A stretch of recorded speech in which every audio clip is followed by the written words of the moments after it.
Ayiwa an minnu bɛ ka an suit Mali kɔnɔ ani Mali kɔ kan denmisɛn fara mɔgɔkɔrɔba kan an ka foli bɛ aw bɛɛ lajɛlen an b'aw ladɔnniya k'a fɔ k'aw sɔgɔlen don aw ka télévision mandi de kan n'o ye Mali kunnafoni TV ye komi aw yɛrɛ ɲɛ b'a la nin ye an ye Bamako plus précisément an bɛ Bamako kura an bɛna don carré kɔnɔ an bɛna Maliens ɲininka ka d'a kan sɔgɔmada in na an ka président de transition kuma dama damani fɔ i n'a fɔ ko Mali kɔnɔ yurugu-yurugu ko o bɛna dabila ko nord bɛna kɛ Mali ta ye ko mɔgɔ o mɔgɔ ye Mali ka fɛn dɔ dun ko o tigi bɛ ɲangi ko k'a fɔ ko n parent dɔ placelen don ko n yɛrɛ bɛ placer ko o bɛna dabila ko transparence bɛna don ko bɛɛ la ayiwa aw yɛrɛ ye kuma mɛn dɛ donc o hukumu kɔnɔ an bɛna don Maliens kan an b'u ɲininka u hakilinata la aw ka ne suit tan.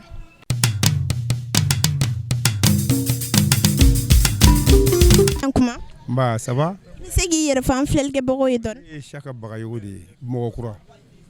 Faamuyali sɔrɔla o la komi i yɛrɛ ye an ka président de transition ka kuma lamɛn sɔgɔmada in na a ye kuma caman fɔ Mali ko kan. A ye min fɛn fɛn fɔ o bɛɛ de tun ye ne miiriya ye a ye ne la kɛnɛya de depuis n y'a mɛn dɔrɔn ne ko ne mago bɛ mɔgɔ façon min na Mali kɔnɔ bi n ko nin de don Ala sago i sago. Faamuyali sɔrɔ. A y'a fɔ cogo min n'a sera k'a kɛ ten non a bɛ dɔ fara n si kan i y'a faamuya je suis très réconforté. Oui. Merci. Ok, merci.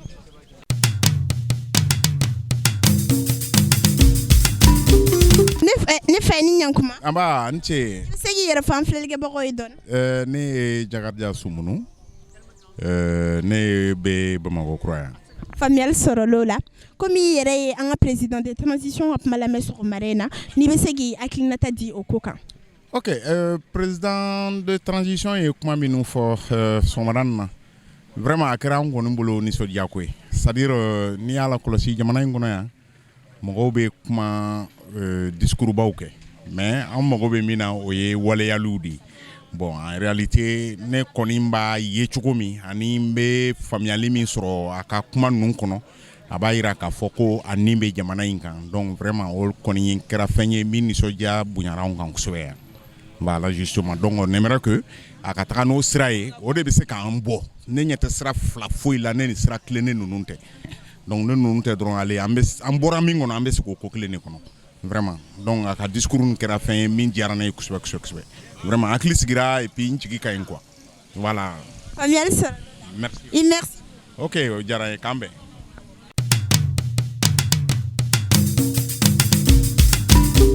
Ne fa ni ɲankuma. I bɛ se k'i yɛrɛ fɔ an filɛlikɛbagaw ye dɔɔni. Haruna Traoré.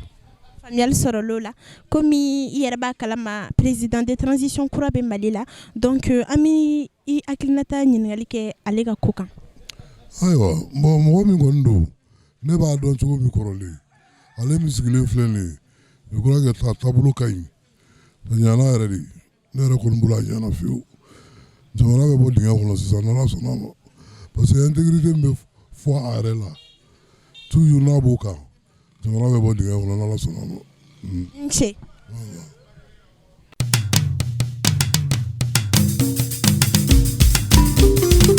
Ne balimakɛ ni ɲankuma. Nba aw yɛrɛ ni ɲankuma. I bɛ se k'i yɛrɛ fɔ an filɛlikɛbagaw ye dɔɔni.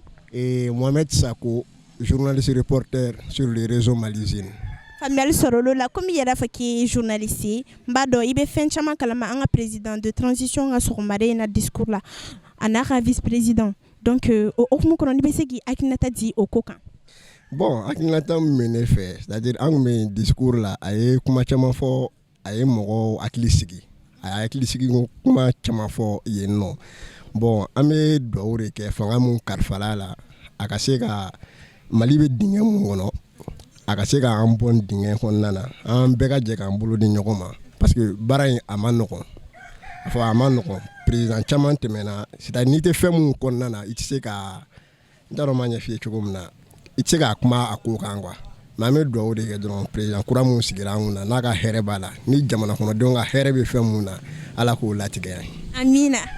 Merci.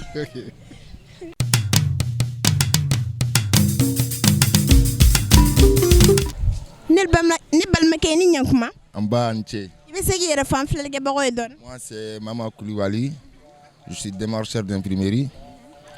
Bon, j'ai constaté ce matin an ka président sigira n'o y'an ka président de transition ye Bon, à Djarane, à Boarama. Et tout ce que moi je demande, en Mali, la Tanya, en Barake, Fendo Fonabi, il faut qu'on fasse un Jamana Yéné Jamana de Malin bébé Fanny Bala. Mali, il faut se gâter socialement. Comme on a gagné tout, on va traiter socialement. Il ne faut pas que les choses soient dures. On est bandé au donné. Il y a une carrière, mais vraiment, ça m'a fait plaisir. Barakela do irigère bala. Te mana ko fait. Bon, ne kon me muyina fait. Comme jamana bere kalfala la. Aka kuma clé ne o ni sanu au fond. Et je répète. À Koko dans les jours à venir. On appelle là pour parler des dossiers. Pour le moment, nous avons un dossier qui est là, Nambora, Nansera Tagané, au fur et à mesure. Fin moment, on va corriger. Pourquoi pas, on va corriger. Mais nous devons vraiment la Malitania. C'est tout ce que moi j'ai à dire. Famille Soroli. Merci.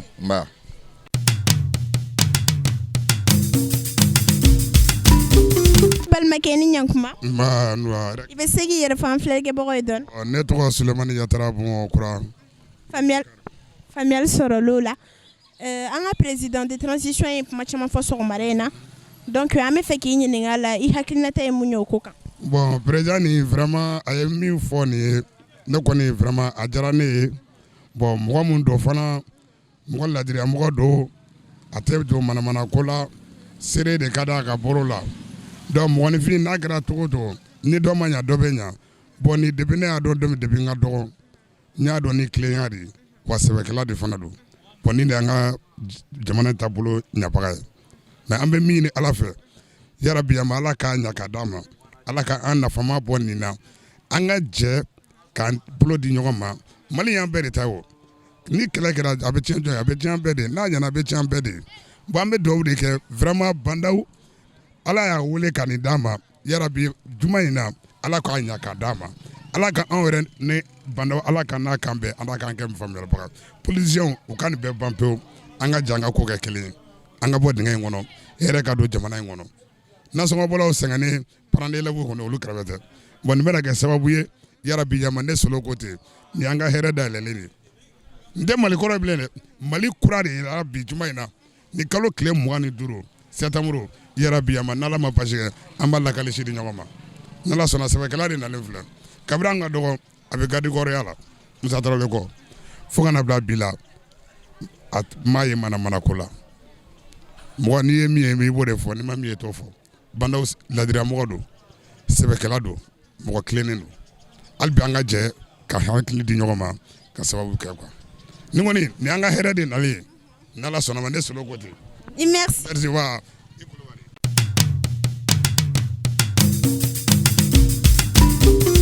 ni Nyankuma nse somogo be ara sebe seguir fan flègue boydon ne tata tungarai bagadaji Famille Sorolola, comme hier ba kalama président de transition croix sigira Mali kono ay kuma chama fo ame feki I hakinata nyingali ka okoka awo hagila tata ne made hagila mene ma min sigira ga se ka baraka anyi ka ambo de kun kono nyare la ansengena antorola andombe uteka kalanke baratu bolo ambe torole ndo ambe de kunendo no sera ga baraka anyi ka ambo ne de kun ngona be janyi amo de fo unyana ko kanyi Famille Sorolola nse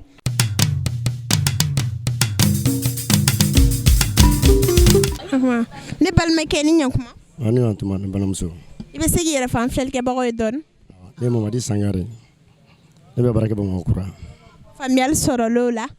Et comme hier ba kalama président de transition croix sigira Mali ay kuma chama fo sur marena ame feki akinata nyingali ka okoka o diara ya ka ba ma ne président kura sigila o bena ma donc am fene me yin président kura fe donc akana ke du sugu de a jamana do ben ka jamana glan jamana de fina lo ko mo men sigila an kuna asigida gbele yaka donc ne jamana de yalo ka sigila gbele yaka ambe gbele yata donc fenen kafsa men nan ko ngambe na juguma no ke ka segere atemai afene imirala makalo ko ambe bena makata ka sigi jamana kuna jamana toroleno jamana de toroleno k'a yira la a fɛnɛ a yira k'a yira an na kuno k'a sigi diyara an ye donc n bɛ ne fɛ k'a fɔ an ɲɛna o le o de. faamuyali sɔrɔla i ni ce. awa.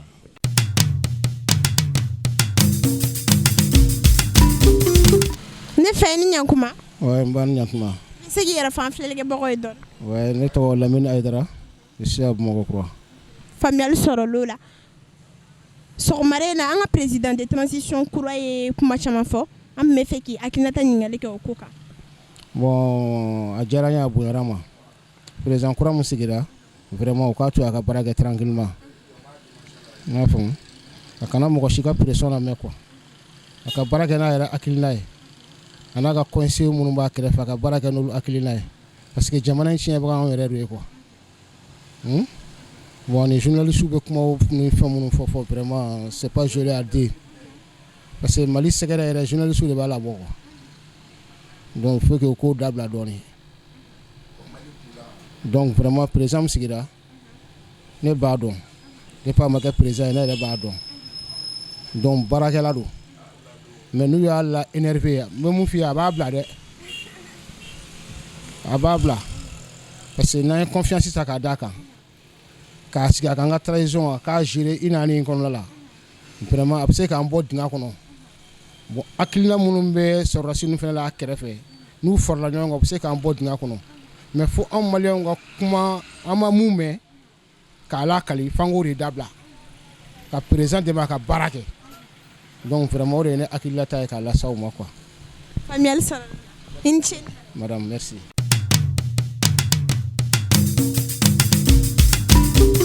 wallahi Bamakɔ yan an mɛnna baara la kosɛbɛ ni président kura sigira o y'a ka hɛrɛ ye an ka sɛgɛn kun bɛ min kan o ye ka dɔ bɔ an ka ayiwa taxi la o y'an chauffeur ka problème ye ala sigi sago ala ka fanga jidi ala k'u kan bɛn ala ka jamana taa ɲɛ o ye ka kuma bannen. i ni ce. n ba. mais e yɛrɛ bolo président kura min sigira est ce que a bɛna se ka aw ka laɲiniw sabati. a b'a sabati dɛ parce que kunnafoni min fɔra a ka kɛwale kɔrɔlen tɛmɛnen na o b'a jira ko a fanga bɛ se awɔ o b'a jira ka fanga bɛ se. i ni ce. n ba. i hakilina laban. hakilina laban min ye sisan ala ka fanga ji d'a bolo ala k'an ta fanga d'a ma o ye n ka hakilina laban ye. i ni ce ni baraji. n ba.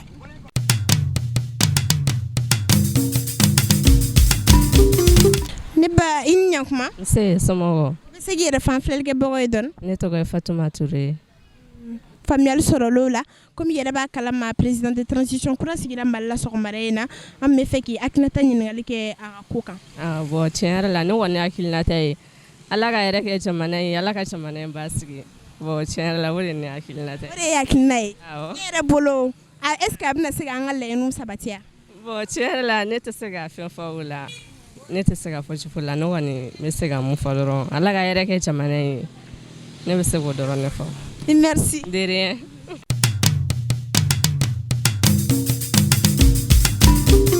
ne fa ye ni ɲankuma. an ba. i bɛ se k'i yɛrɛ fan filɛlikɛbagaw ye dɔɔni. ok ne ye Lamine Traoré effectivement n ye Badaw ka investiture su dɔɔni sɔgɔmada in na bon a ye fɛn damadɔ fɔ i n'a fɔ yurugu kɛlɛli bon a da sera o mun ma jamana yɛrɛ problème ba ye yurugu ko de ani injustice i n'a fɔ a y'a fɔ cogoya min na ni justice sera ka ɲɛ fɛn bɛɛ bɛ ɲɛ Mali kɔnɔ donc n'a ye jija transition kɔnɔna na o ka se ka justice lakile Mali fɛn bɛɛ bɛ ɲɛnabɔ voilà. faamuyali sɔrɔla o la e yɛrɛ bolo est ce que a bɛna se ka an ka laɲiniw sabatiya. bon ne bolo Badaw kan ka se a kan ka se parce que il est entouré des jeunes aussi donc u kan ka se k'a dɛmɛ donc surtout a ka premier vice président n dalen don o yɛrɛ la kosɛbɛ Assimi Goïta donc Badaw a man ka dɛsɛ cogo si la ka ni kɛlɛ kɛ yurugu kɛlɛli a kɛra fɛn fɛn problème de sécurité même Mali la a yɛrɛ sɔrɔ si kɔrɔ ye donc Mali problème ba u b'a bɛɛ dɔn ani Assimi yɛrɛ il était sur le front a b'a dɔn mun don donc n'u sera k'u jija an ka justice ka lakile ka Mali fanba an ye fɛn yɔrɔ mun perdu ka se ka récupérer donc vraiment transition je crois que a bɛ kɛ réussite ye awɔ a bɛ réussir o la. faamuyali sɔrɔla o la i ka kumakan laban. bon n ka kumakan laban ye mun ye n b'a ɲini maliyɛn bɛɛ fɛ bɛɛ ka transition soutenir n'o kɛra je crois que on ira de l'avant voilà c'est ça. merci beaucoup. voilà merci bien. Ouais.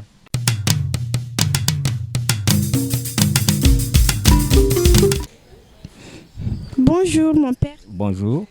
Vous pourriez vous présenter un peu? C'est Chaka Keita, à la retraite. À la retraite. D'accord. En fait, c'est par rapport au discours du président de la transition de ce matin. Du coup, on voulait vous demander votre avis là-dessus.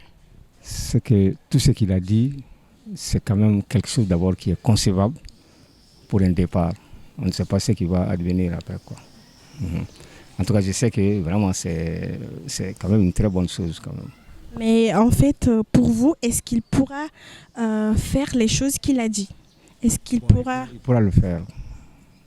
Oui, je pense. D'accord. Vos derniers mots? Mon dernier mot, c'est que vraiment, il faut souhaiter qu'il y parvienne. Voilà, ça c'est important. Qu'on n'arrive pas vraiment à le déstabiliser un peu, quoi. Voilà, exactement, c'est ça. Ouais, c'est mieux. Merci. Ouais, merci. Voilà.